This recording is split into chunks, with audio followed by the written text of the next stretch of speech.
देश की सबसे अमीर महानगर पालिका बीएमसी के चुनावी नतीजे आ चुके हैं। 227 सीटों वाली बीएमसी में बीजेपी को मिली हैं 89 सीटें।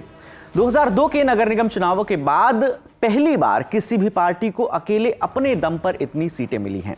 कुल मिलाकर कहें तो बीजेपी का रिजल्ट अच्छा रहा, लेकिन इस अच्छे रिजल्ट के बाद भी बीजेपी खुश नहीं है। हिंदुस्तान टाइम्स में छपी सुरेंद्र पी गंगान की रिपोर्ट के मुताबिक बीजेपी ने बीएमसी चुनाव नतीजों को पार्टी की उम्मीद से कम बताया है।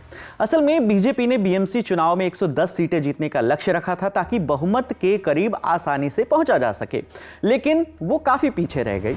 इस झटके के बाद पार्टी ने आंतरिक समीक्षा का आदेश दिया है, जिससे यह पता चल सके कि आखिर चूक हुई कहां है।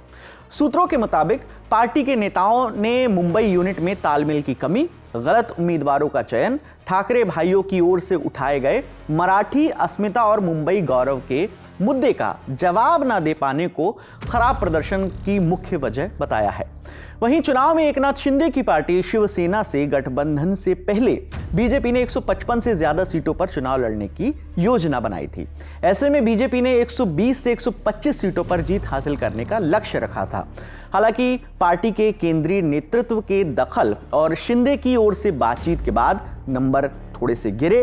एकनाथ शिंदे की पार्टी शिवसेना को चुनाव लड़ने के लिए 90 सीटें मिली, जिसके बाद बीजेपी के पास सिर्फ 135 सीटें रह गई। सीटों की संख्या कम होने के बाद बीजेपी ने अपना लक्ष्य घटाकर 110 सीटों का कर लिया, लेकिन वो इस चुनाव में सिर्फ 89 सीटें ही जीत पाई। सूत्रों के मुताबिक मुख्यमंत्री देवेंद्र फडणवीस ने भी पार्टी के प्रदर्शन पर नाराजगी जाहिर की है। कथित तौर पर उन्होंने मुंबई यूनिट से कहा है कि वो अपनी बढ़त को बड़ी जीत में नहीं बदल पाए।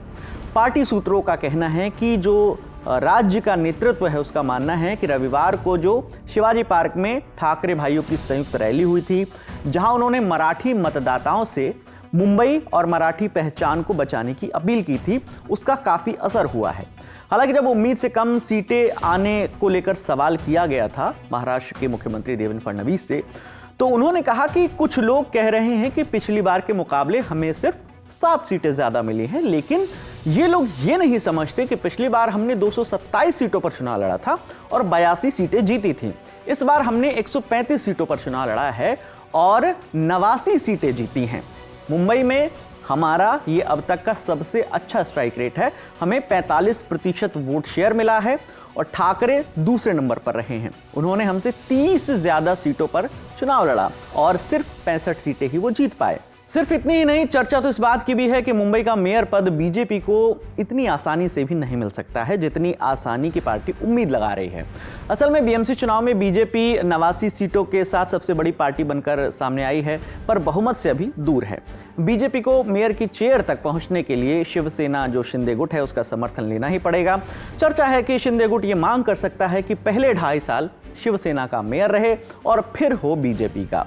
सिर्फ इतना ही नहीं, खबर तो यह भी है कि ठाणे में स्पष्ट बहुमत यानी 75 सीटें मिलने के बावजूद शिंदे मुंबई में बीजेपी को मेयर पद देकर बदले में महत्वपूर्ण समितियों जैसे स्टैंडिंग कमेटी पर नियंत्रण की मांग कर सकते हैं।